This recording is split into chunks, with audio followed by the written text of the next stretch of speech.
பார்க்கும் பிஞ்சரானத்தின் மகிமை இவ்விடத்தில் சமாதானத்தை கட்டளிடுவேன் கற்று சொல்ல கர்த்தர் நம்ம அழைத்திருப்பாரானால் அழைப்பதற்கு முன்பதாகவே நமக்கு எந்தெந்த காரியங்கள் தேவை என்று முன் குறிக்கிறது. அல்லேலூயா. அடிக்கடி பிரசங்கிப்பது உண்டு. ஆதியாகம புத்தகம் 12ஆம் அதிகாரம் 3ஆம் வார்த்தையை வாசிக்கலாம். ஆதியாகமம் 12 உன்னை ஆசீர்வதிக்கிறவனை ஆசீர்வதிப்பேன். 2வது வசனம் நான் உன்னை பெரிய ஜாதியாக்கி ஆசீர்வதிப்பேன், பெருமை பண்ணுவேன், இருப்பாய். கர்த்தர் ஆபிரகாமை நோக்கி இவன் தேசத்தையும் இனத்தையும் வீட்டையும் விட்டு புறப்பட்டு சரி அப்போஸ்தலர் 7:3 வாசிங்க. போன் சொல்லிட்டாரா? அப்போஸ்தலர் 7:3 வாசிங்க. இவன் தேசத்தையும் புறப்பட்டு என்ன புரியுது? மடவாளாவை ஏற்கனவே முன்குறிச்சார் ஆண்டவர். ஏற்கனவே முன்னாடி வந்துட்டார். இப்ப தம்பி அழைத்து உள்ள வாழ்றார். அல்லேலூயா. இந்த இடத்துல சகல ஜாதிகளையும் அசைய பண்ணுவேன். சகல ஜாதி விருப்பப்பட்டவரை பார்க்கும்படி, விருப்பப்பட்டவராக அந்த இயேசு கிறிஸ்துவை பார்க்கும்படி இந்த பகுதி அநேக ஜன கர்த்தர் முன்குறித்திருக்கிறார். அல்லேலூயா. அல்லேலூயா. ஆகவே எல்லா ஜனங்களும் வருவதற்கு நான் என்ன செய்ய வேண்டும்? ஜெபம் தான். அல்லேலூயா. அசுத்த ஆசிரியர் கூடாரத்துல யாத்திராகமம் 40ஆம் அதிகாரம் 34ஆம் வார்த்தையை வாசிக்கும் போது அந்த வாசஸ்தலத்தின் மேலே மகிமை தங்கிச்சு. வாசிக்கலாமா? யாத்திராகமம் 40:34. அப்பொழுது ஒரு மேகம் ஆசரிப்பு கூடாரத்தை மூடினது, கர்த்தருடைய மகிமை வாசஸ்தலத்தை நிரப்பிச்சு. அல்லேலூயா. அப்ப வாசஸ்தலத்தை நிரப்பிட்டு வாசஸ்தலத்துல என்ன இருந்துச்சு? உடன்படிக்கை பெட்டி இருந்துச்சு. அல்லேலூயா. உடன்படிக்கை பெட்டி இருக்கிற இடத்துல மேகஸ்தம்பம் தங்கும். கர்த்தருடைய மகிமை தங்கும். உடன்படிக்கை பெட்டின்னா பழைய ஏற்பாட்டு உடன்படிக்கை பெட்டிக்கும் புதிய ஏற்பாட்டு உடன்படிக்கை பெட்டி வித்தியாசம் உண்டு. அல்லேலூயா. பழைய ஏற்பாட்டு உடன்படிக்கை பெட்டியில நம்ம என்ன பிரசங்கிக்கிறோம்? வாசிக்க வேண்டாம். எபிரேயர் 9:4 வீட்டில் வாசித்து பாருங்க. அந்த பெட்டிக்குள்ளே ஆளுடைய துளிர்த்த கோல் இருந்தது. அப்புறம் 10 கற்பனைகள் இருந்தது.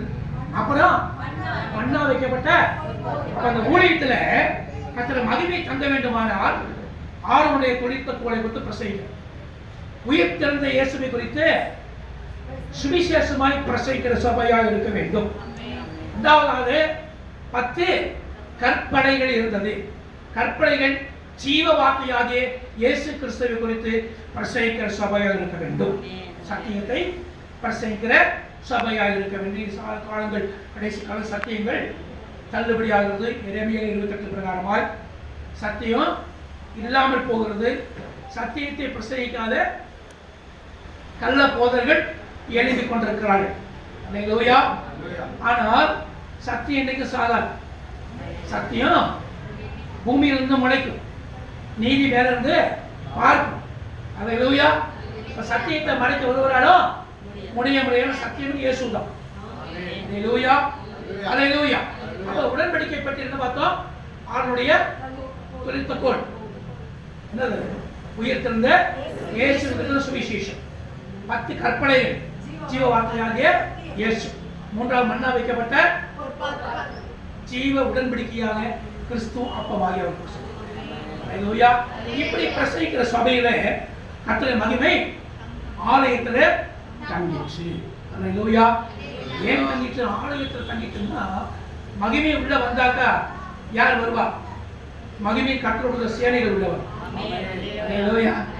அல்லேலூயா. 34 வீட்டில் வாசித்து பாருங்க. அது எழுதப்பட்டிருக்கும் வசனம். ஒரு வசனத்தை வாசிப்பு யோவான் சுவிசேஷம் 12ஆம் அதிகாரம் 28வது வசனம். யோவான் 12. பிதாவே நாமத்தை மகிமைப்படுத்தும் என்றார், அப்பொழுது மகிமைப்படுத்துவேன். அல்லேலூயா.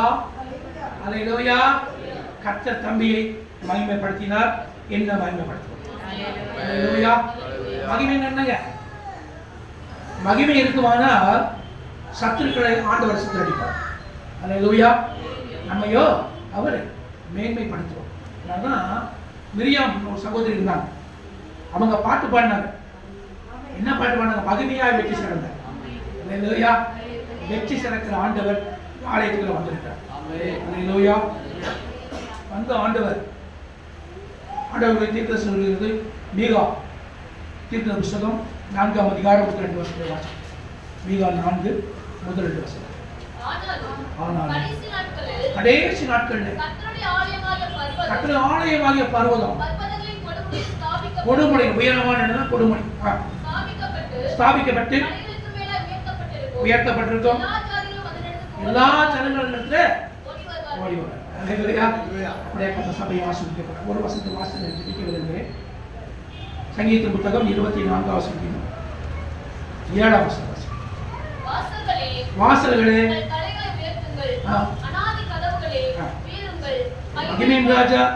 மகிமையின் ராஜாவை கர்த்தர் இயேசு கிறிஸ்து உள்ளே பிரவேசிக்க வேண்டும். ஆனால் வாசல் நினைச்சணும். தலைகளை உயர்த்தணும். தலை என்ன? தலை என்னங்க? ஹெட்டுதான் தலைனா. தலை என்னங்க? ஊழியக்காரன்.